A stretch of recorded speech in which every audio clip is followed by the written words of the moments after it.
ښه راغلاست قدرمن لیدونکو د فوتوشاپ ننني مبحث ته. غواړو نن په ګریډینټس باندې یا په افیکټونو باندې بحث وکړو. په ننني مبحث کې زه راځم قدرمن لیدونکو، مخکې د هر څه څخه د تاسو هیله کېږي تر څو زموږ یوټیوب چینل در سره سبسکرایب کړئ او له نورو ملګرو سره شریک کړئ، او تر څنګ یې دغه کوم تصویر چې تاسو ګورئ یا ګریډینټ د دې هغه لینک زه تاسو سره په ټلګرام په کانال کې زه شریک کوم او تاسو کولی شئ له هغې څخه یې ډاونلوډ کړئ او ورنه استفاده وکړئ. مخکې نه چې خپل مبحث پیل کړو زه راځم یو څه افیکټونه دلته دي، زه دا غواړم چې ډیلیټ کړم. بیکګراوند هم زه ډیلیټ کوم، دا هم اجازه راکړئ. مثلا موږ تاسو سره دغسې یو تصویر د قدرمن لیدونکو زه راځو څنګه کولی شو بعضې افیکټونه په دې کې استفاده کړو.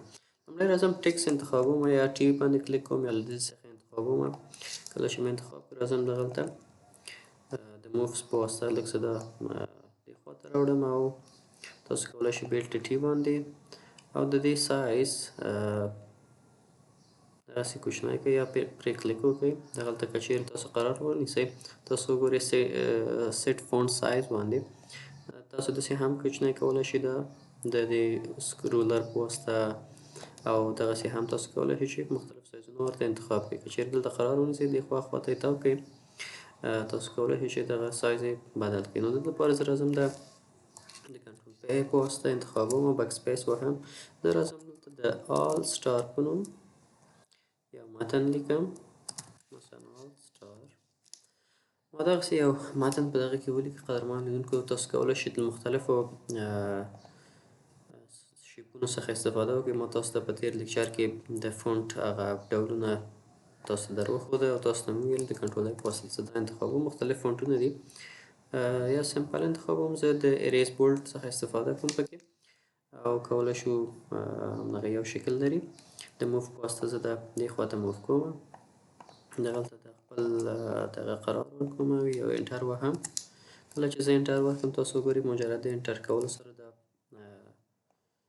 بل کرښې ته ځي یا دویمه لیکه شروع کېږي. که چیرې بعضې وخت ستونزې سره تاسو مخ کېږئ قدرمن لیدونکو چې د دې سایزونه فرق کوي کنټرول ای ووهئ، د همدغې لیر انتخاب کړئ، وبخښئ دا مې انتخاب کړ د کنټرول ای په واسطه اجازه راکړئ کنټرول ای مو انتخاب کړ. پراپرټیز ته راځو د همدغې که نه تاسو کولی شئ چې د وینډو له برخې څخه د دې پراپرټیز هم راواوړئ او که نه دغلته تاسو کولی شئ چې مختلف شکلونه لري یا تاسو هم دې باندې کلیک وکړئ. ښه راځو قدرمن لیدونکو په دې کې غواړو چې یو څه افیکټونه یا هم شکلونه پکې اضافه کړو. د دې لپاره زه دا انتخابوم او راځم که چیرې تاسو پام وکړئ دغلته د افیکس په نوم موږ تاسو سره یو آپشن ده خلاصیږي. زه دا انتخابوم، دې باندې چې کلیک وکړم دلته لیکلی دی ګریډینټ اوورلی. ګریډینټ اوورلی باندې چې زه کلیک وکړم تاسو وګورئ مجرد چې کلیک وکړم دغسې زموږ او ستاسو شکل بدلیږي او دلته موږ تاسو اوس کولی شو مختلف ګریډینټونه دې ته ورکړو. دغه آپشن زه خلاصوم. دغه بلنډینګ موډ باندې بیا خبرې کوو. اوس دپاره نورمال صحیح ده، اوپیسیټي هم همدغه، شدت یې هم همدغومره سلو کې صحیح ده. تاسو یې ښکته او پورته کړئ تاسو وګورئ بیا شدت هماغه تصویر موږ تاسو ته ښیي. راځو بلنډینګ موډونو باندې موږ تاسو سره دغسې یو جدول خلاصیږي. که چیرې زه دې باندې کلیک وکړم مثلا بلو خلاصیږي، موږ تاسو ته اجازه راکړئ چې زه دا خلاص کړم. تاسو وګورئ موږ تاسو سره دغسې یو جدول خلاصیږي. که چیرې زه پرې کلیک وکړم زموږ او ستاسو دغسې یو بلنډینګ موډ تصویر خلاص شو. مثلا دا انتخابوم یا دا انتخابوم، هر یو چې تاسو غواړئ انتخاب کړئ. ډېر په اسانۍ سره مختلف بلنډینګ مودونه شتون لري یا هم ګریډینټونه وبخښئ. که چیرې داسې نو په دې رنګونو کې هم نه خوښېده تاسو کولی شئ چې دا وتړئ یو بل یې خلاص کړئ. مثلا دغه یو یې غواړو چې دغه ریډ باندې خلاص کړو.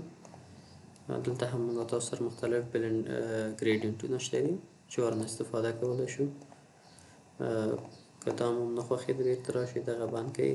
مثلا دغه ګرین برخه کې یو بلنډ موډ یا هم ګریډینټ استفاده کړئ. دغسې دا انتخابوو بېرته یې بندوو. بعض وخت تاسو کولی شئ چې د لاینر څخه او دغې د دې ګریډینټ مختلف شکلونه لري، مثلا ریډیکال باندې دغسې راځي، انګولر زاویه شکل یا زاویه لرونکی، ریفلیکټیو انعکاسي شکل، او ډایمونډ هغه مرکزي برخه کې. سایز هم که چیرې انتخاب کړو کوچنی کېږي او لوی کېږي، زاویې مختلف زوایای ورته ورکول شي، خو زه د لاینر برخه کې ږدم. زاویې مثلا تاسو هر زاویه کې که چیرې قرار ورکړئ هماغسې نیول کېږي، خو دا نوي کې همیشه صحیح د اوس دپاره نوي ورته انتخابوم.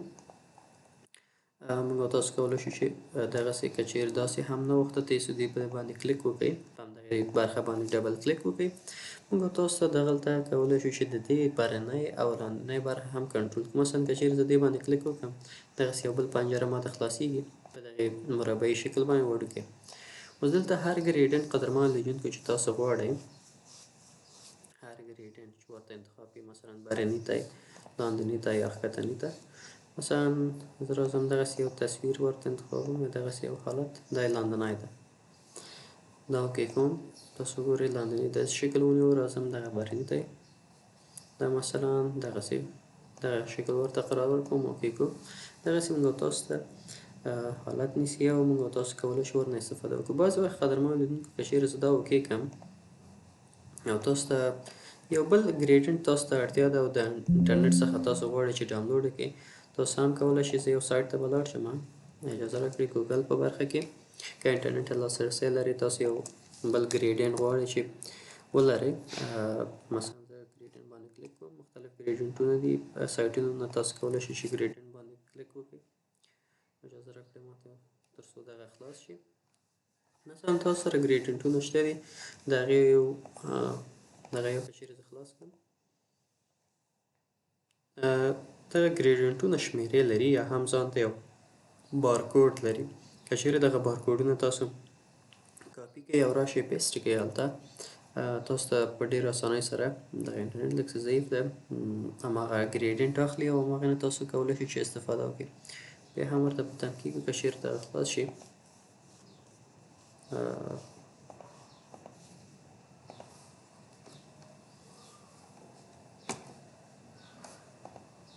خیر انټرنټ لږ څه ضعیف ده، که چیرې نو دغه یو خلاصوو، وګورو که چیرې دا خلاص شي. براوز ګریډینټ باندې مختلف سایټونه دي قدرمنو لیدونکو، هر یو ځای چې تاسو لاړ شئ، خو د دې دپاره چې زه دا تاسو ته ښکاره کړمه.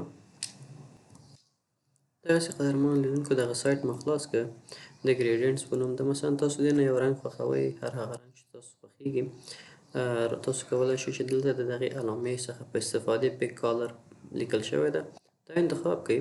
کله مو چې دا انتخاب کړئ اجازه راکړئ دغسې یو شیپ تاسو ته ورکول کېږي، هر هغه رنګ چې تاسو غواړئ هماغه ځای کې کلیک وکړئ، هماغه رنګ تاسو ته کلیک کېږي، هماغه سیریال نمبر یې اخیستل کېږي. راشئ فوتوشاپ برخه کې دلته په همدغه ګریډینټ باندې کلیک وکړئ، مثلا تاسو غواړئ دغه رنګ یې بدل کړئ، دې باندې کلیک کوو، تاسو ګورئ دغه ځای موږ او تاسو ته خلاصیږي. دا پاک کوو او بیرته د کنټرول په واسطه هماغه کوم رنګ چې موږ او تاسو غوښته هماغه دلته موږ او تاسو ته روښانه کېږي، اوکې کوو، هماغه رنګ موږ او تاسو ته اخیستل کېږي او کولی شو ورنه استفاده وکړو. تاسو ګورئ زموږ او ستاسو هغه د ګریډینټ رنګ کوم چې موږ او تاسو د سایټ نه چې د ګریډینټ سایټ د دې نه ما انتخاب کړی و، موږ او تاسو ورته لاسرسی پیدا کړو.